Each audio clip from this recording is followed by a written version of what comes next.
What's up, guys? This is Webby back again for your SmackDown Live review. We are 2 weeks away from the start of WrestleMania season. We are 2 weeks away from the Royal Rumble. And WWE is proclaiming there's change. WWE is proclaiming there's a new life in the WWE. They're proclaiming that we should be excited because there's new fresh matchups, new storylines, new rivalries, so on and so forth, right? I'm going to play you one of the segments that WWE had tonight that tells you how bad the WWE is right now and how much they do not care about their tag team division, about their storytelling, nothing. Just listen to this segment.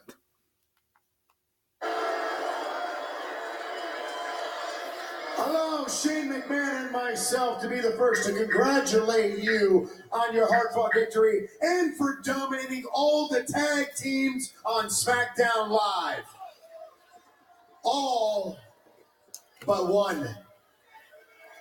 I'm here to grant you an opportunity of a lifetime. An opportunity to put your tag team championships on the line at the Royal Rumble in front of 50,000 screaming fans against the one team you have yet to dominate. The best tag team in the world! No. Shane McMahon and The Miz are not. Miz, you want the Bar, the tag team champions, the team that destroyed every opponent on Raw and SmackDown, to face untested, uncoordinated, dysfunctional duo with daddy issues. To challenge us? Let me consult with my tag team partner. What do you? Oh, throw kick!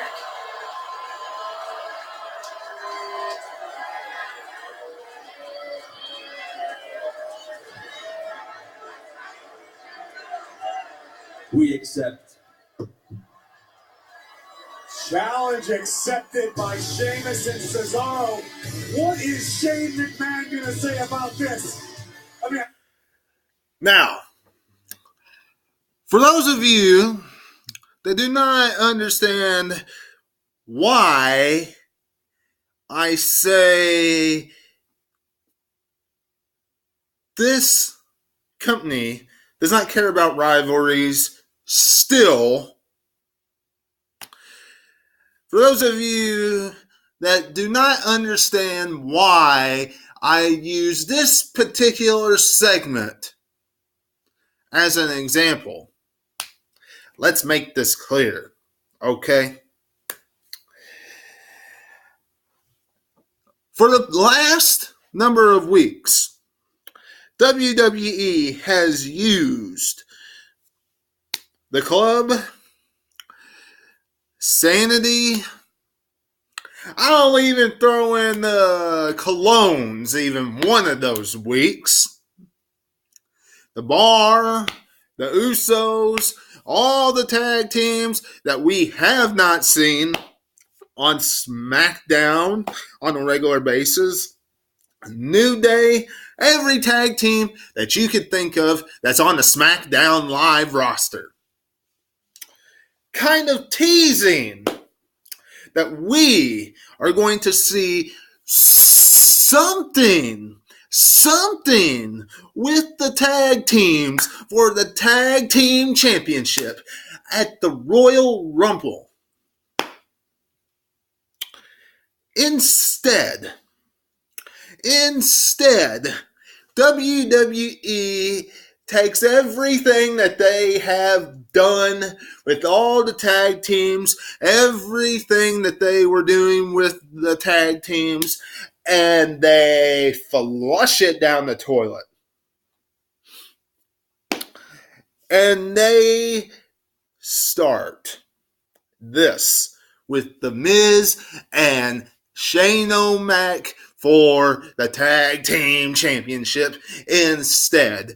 Just because, which they will not say, Vincent Kennedy McMahon wants his son on the Royal Rumble card. And because this is ultimately going to lead to Shane O'Mac versus The Miz at WrestleMania. And if it doesn't, I will highly be surprised. Absolutely cringeworthy.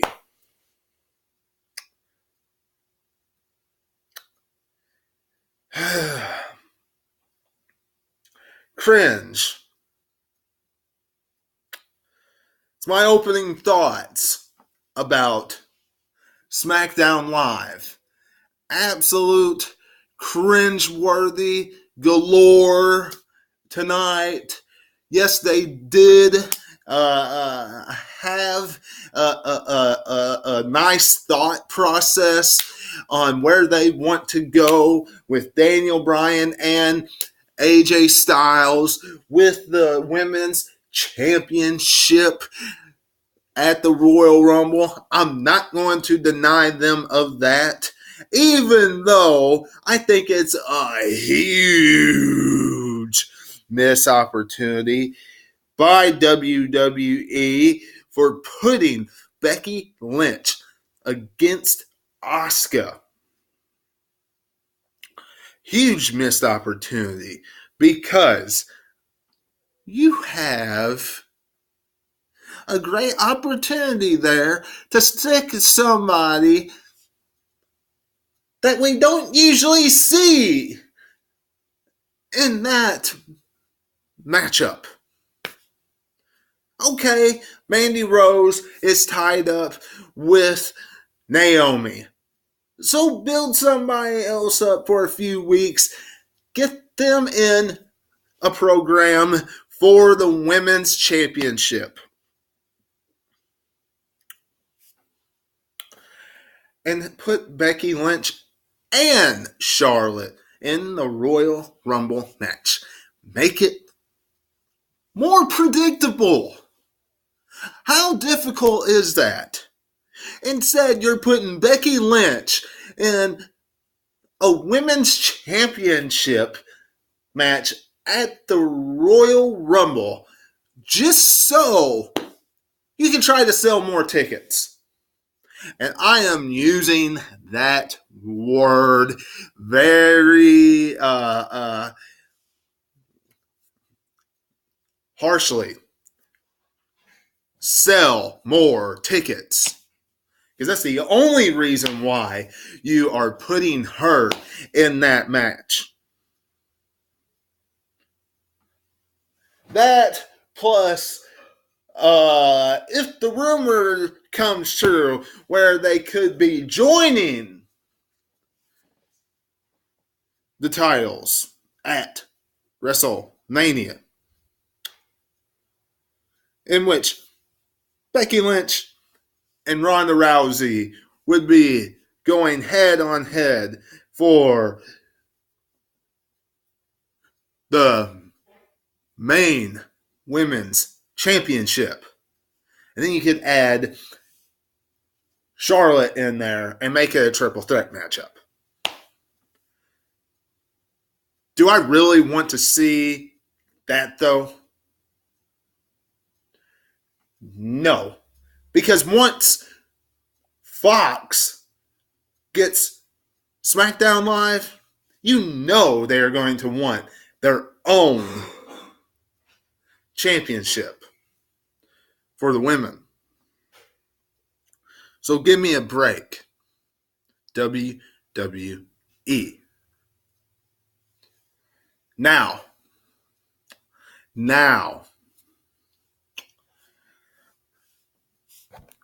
far as everything else on this miserable, and I'm sure I am one of very few people that are saying that about this SmackDown, but I really don't care. And if you have a problem with me saying that, go find somebody else to watch tonight.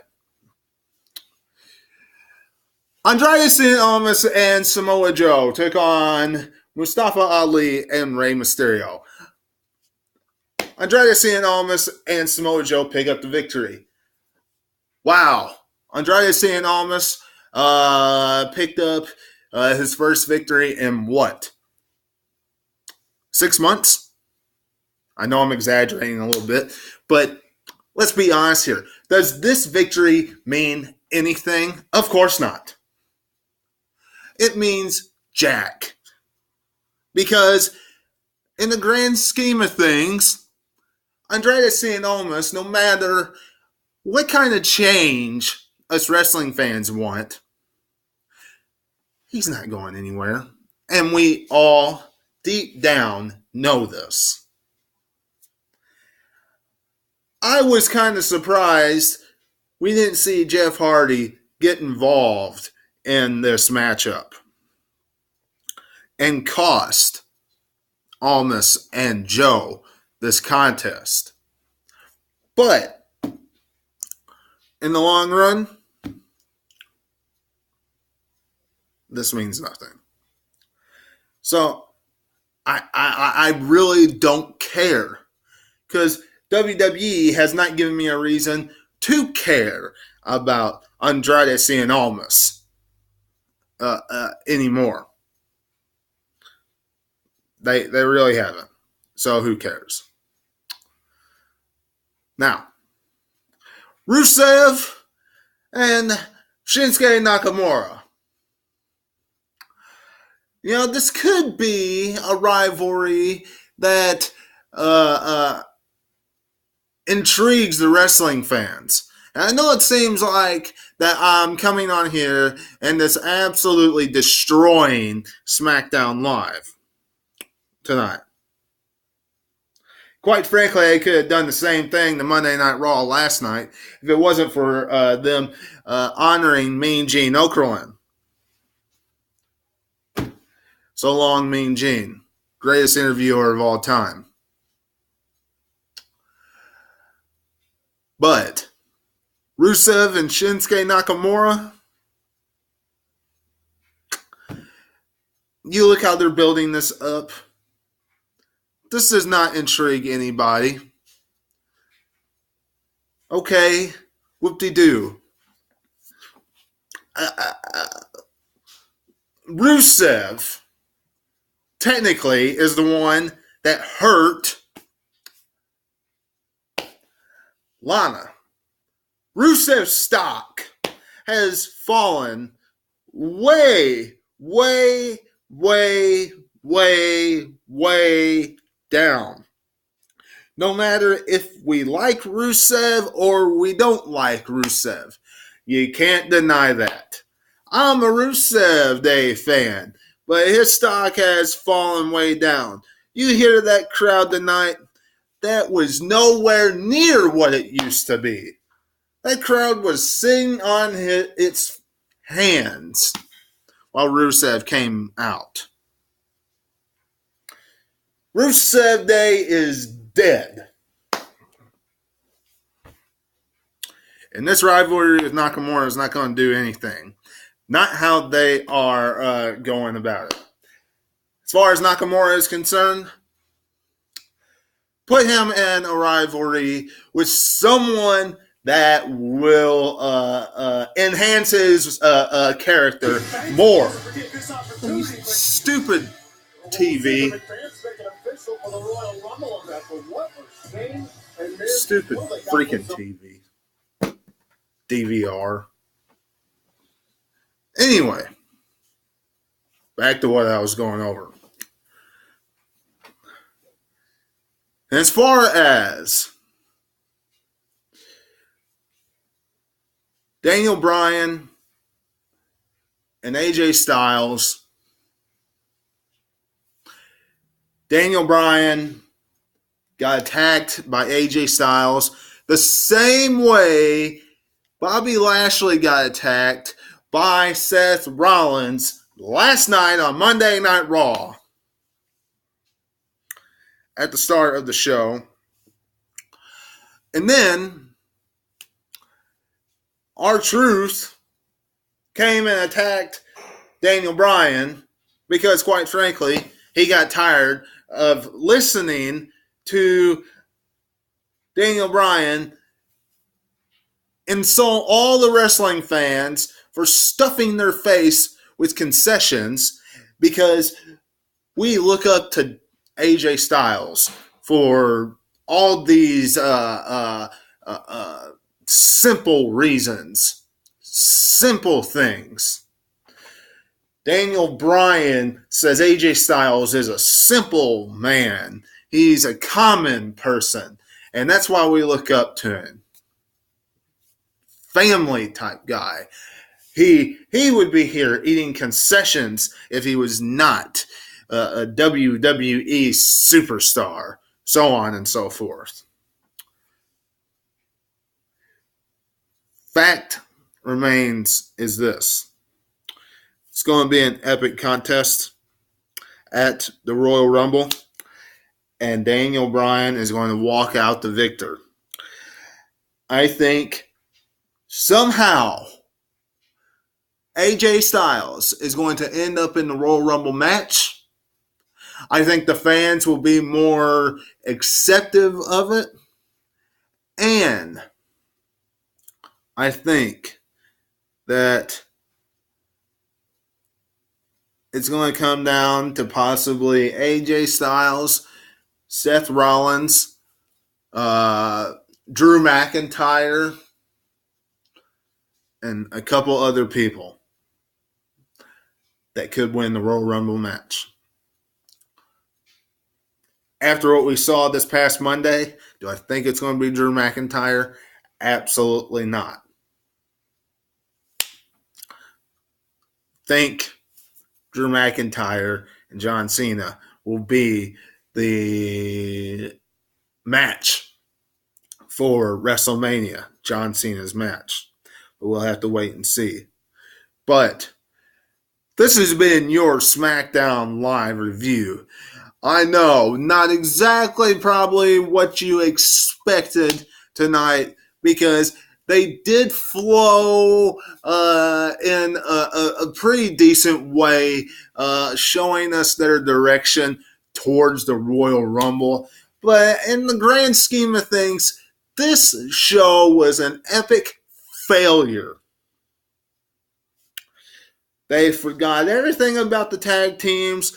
They are putting Becky Lynch in a horrible position because there's much more to offer for Becky Lynch than what she's doing right now in the Royal Rumble event.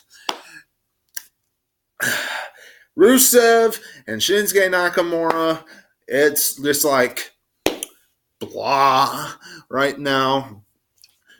Andrade Cien and Samoa Joe pick up the victory, but does it really mean anything in the grand scheme of things? Absolutely not. And AJ Styles versus Daniel Bryan was pretty much a replica of what we saw last night on Monday Night Raw. And that was pretty much it.